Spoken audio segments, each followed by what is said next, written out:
All right, let's take a look at an example of a AP style question that has length as part of it. This was a calculator one, so we can use our calculator as we're doing this problem. It says the figure shows two polar graphs here. R is this f of theta from that's 1 plus sine theta times cosine 2 theta, and R is the same as g theta equals 2 cosine theta for 0 to pi over 2. Let R be the region, the first quadrant bounded by these two curves. Let S be the one bounded by the curve of F and G and the x-axis. Find the area of R. So first we got to know here which graph is which. You can do that by like plugging in 0 here. So if you would plug in 0 for these, cosine 0 is 1, and so at 0 this one's going to be 2 times 1 or 2. So this, we can see this is the graph here of g of theta. And then the other one, if you plug in 0, is 1 plus sine 0 is going to be 0. Cosine of 0 is going to be 1, but it doesn't matter because 0 times 1 is going to be 0. So this is just going to equal 1. And we can see here there's the point at 1, just like here we had that point at 2. So this one's f of theta. So figure out which one's which. And now they want us for this to find what is the area of R. Well, R's right here, that's only using f. So now we just need to write out what that integral would be to find that. We've found these before. Area is going to be the integral here from 0 to, you can see here, pi over 2. And then we want to do 1/2 r squared d theta. So which r do we want to be using here?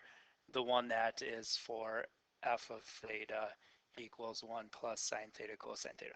Now, one trick when you're doing the test, you can definitely write out that whole function. It's not going to be wrong. You can put this whole thing in here like this and do it that way. But on the test, if you want to save some time, which is these are timed tests, if they're giving this to you as a certain function, like here f of theta, you just need to write f of theta then squared d theta. That's enough on the test to show that you understand what function you're integrating here. Now I would just use calculator to solve this one and show what this would be equal to. So on your calculator, we'll use our integral function here, so math. And it doesn't matter if you're in function mode or polar form for this one because it's just doing an integral. We got 0 to pi over 2 here. Make sure you get your 0.5 or 1/2 in there. Multiplied by, and I'd start a parentheses here because we got a bunch of stuff. 1 plus sine of theta or x. I think, I am in polar form here. Close that parentheses up because now you need your cosine 2 theta. Close this one up. Close our whole thing up. And then hit over, and then you need your d theta here. And hit enter, and it's, it's not going to give it right because I forgot my squared in there. So I'm going to copy this one down here. If you ever make a mistake like that, you can copy it. Let's go back, get our squared in there. So right here, we want this whole thing squared. Now let's do it.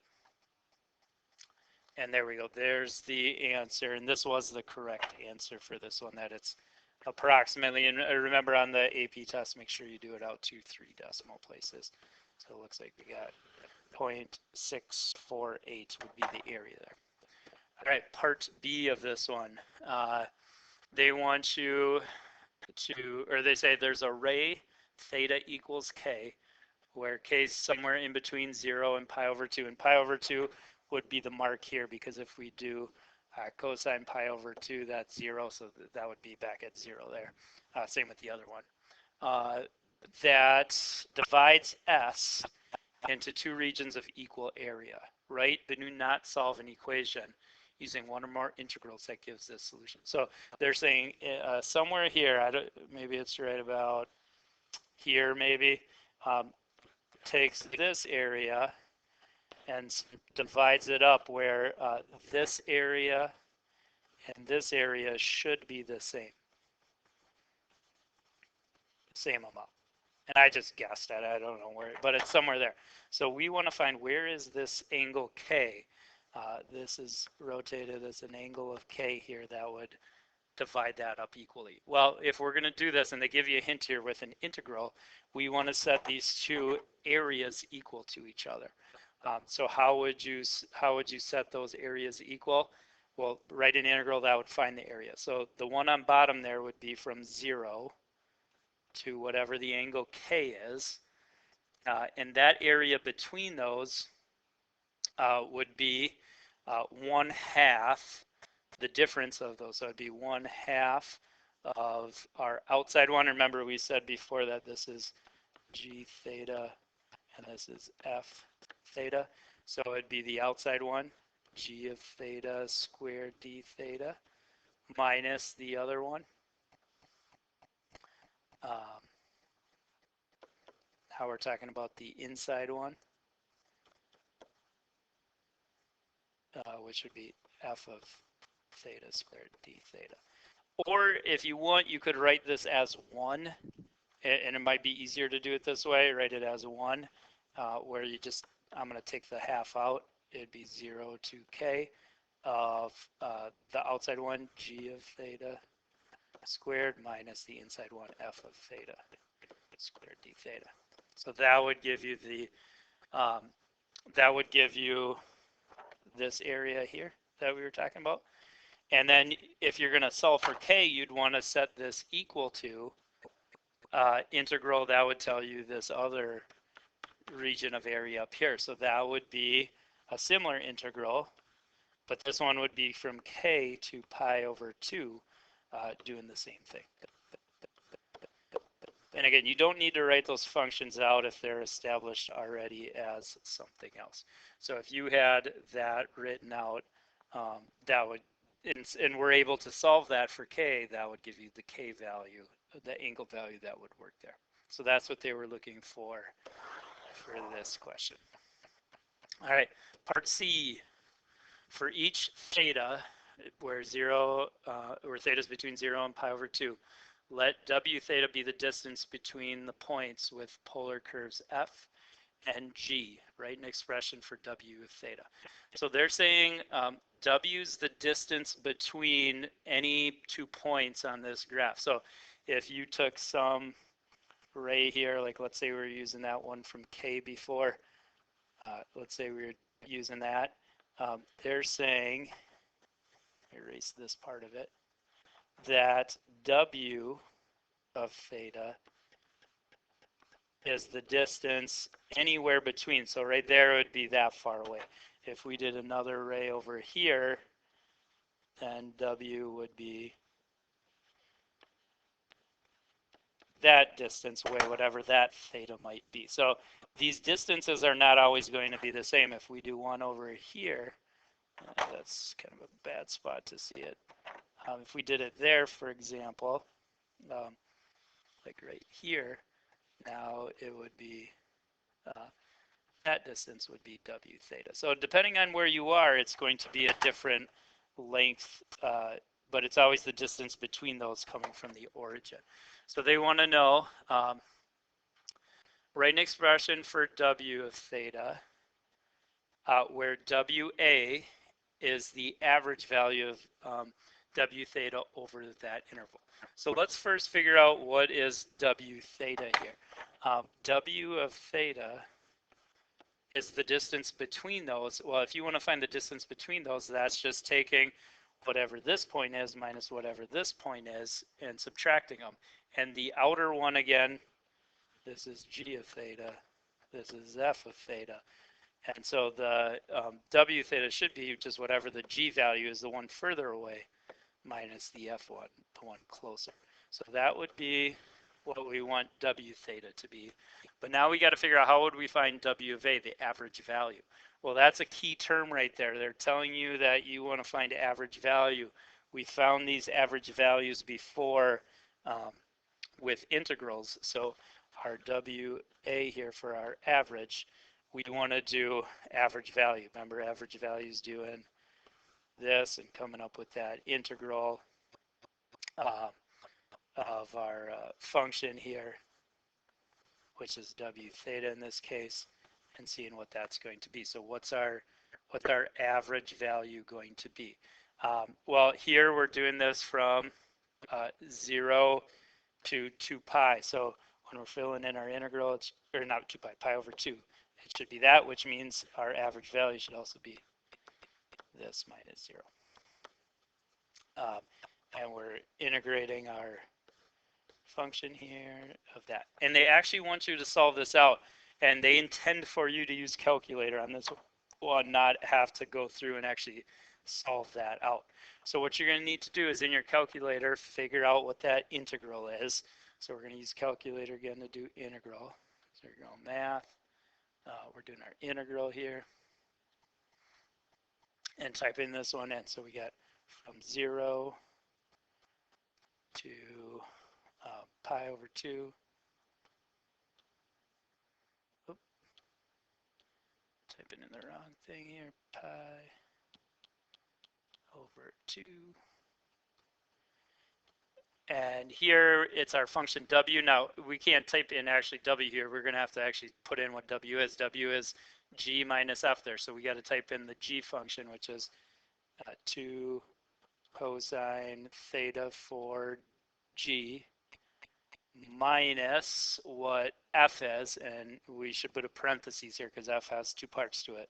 1 plus sine theta, we make sure you close that parentheses up that it automatically put in there. Cosine 2 theta, close that up. And that's it. So close that other parentheses that we had open and put theta in here. And this should give us that. So be careful now though, that is the approximation of the integral, but then we got that 1 divided by pi over 2 over there. So we got to times that by that, or that's the same as dividing by pi over 2. So we could also take this and divide this answer by, make sure you put a parentheses in here, pi over 2. And this should be the approximation. So our answer for this one is that it occurs if we round to 3 decimal places, 0.485 would be our solution of this one. So rounded 0.485. And that was the correct answer for this one.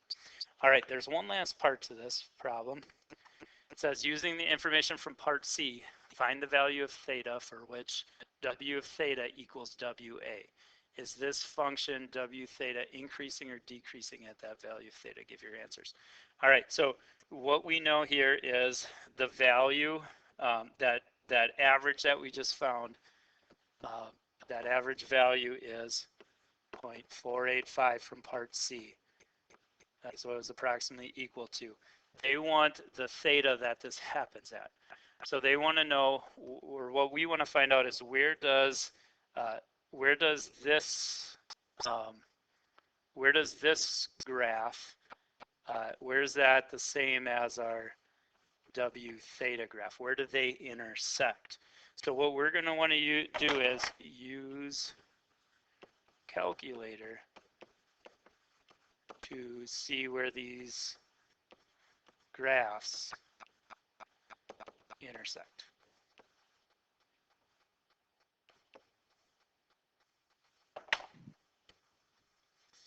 So let's use calculator here. We're going to come over here and do this. Now, finding where something intersects when your calculator is in polar form is not easy. I would change over for this part to function mode. It's going to be way easier to see that. So I'm going to change it to function mode. Let's enter our 2 functions here. So the first one's just graphing 0.485.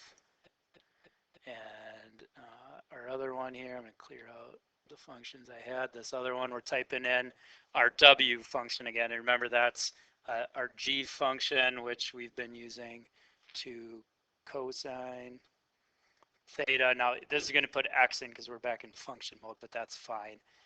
minus, and our F1 was 1 plus, so make sure you start a parentheses there, 1 plus sine theta, or x in this case, close that up, cosine 2x. Make sure you again close these up. All right, so now let's graph this out, and we want to find where do these two intersect. So there's our straight line. Here's our other graph. All right, so we want to use our intersection tool to see that intersection point. So if we go second, calculate, let's get our intersection. Let's move our cursor where that intersection point is. Hit enter. We want to do the same thing with our second curve. Get that close to the intersection point. Hit enter one more time. And it should give us that x, or in this case, theta value. So the theta value where these intersect at is when theta equals 0.518. So when theta equals 0.518, that's that theta value for which w theta equals WA. So now that we have that, they want to know, is this function w theta increasing or decreasing at that value? If you want to figure that out, what we want to see is what is our w one way. If you want to find increasing or decreasing, that's the derivative, that's the slope. So what is our derivative at this value of 0.518? We want to know what's that equal to. Again, they don't expect you to do this by hand. Use your technology here. So let's go math. We're going to do our derivative here. So select our derivative one. And we're going to, I got to get out of my graph mode here. So do that again, math. We're selecting the derivative, number 8. We're doing derivative. I'm back in function mode, so it's going to say x. If you want to change it back to polar, it's fine. Either one's going to give you the same answer. What we want to type in here is our w function, which is, again, our g function, which is 2 cosine theta. So 2 cosine theta, or x in this case, minus our other one, parentheses here, 1 plus sine x, close that one, cosine 2x, close that. And now you want to hit over, and we want to find this when x is the 0.518. This should tell us our derivative at that value. And so our derivative at this value comes out to be negative 0.581. And so what we can determine about this is since our derivative at this value is less than 0 or negative, that the function is decreasing. So our function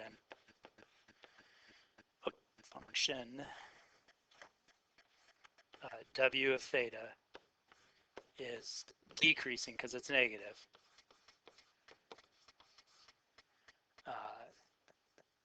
At that theta value of 0.518. So that would be the answer for the last part. It's going to be decreasing. And our reason right here is that we know that this came out to be negative right there. So that would be our explanation reason right there.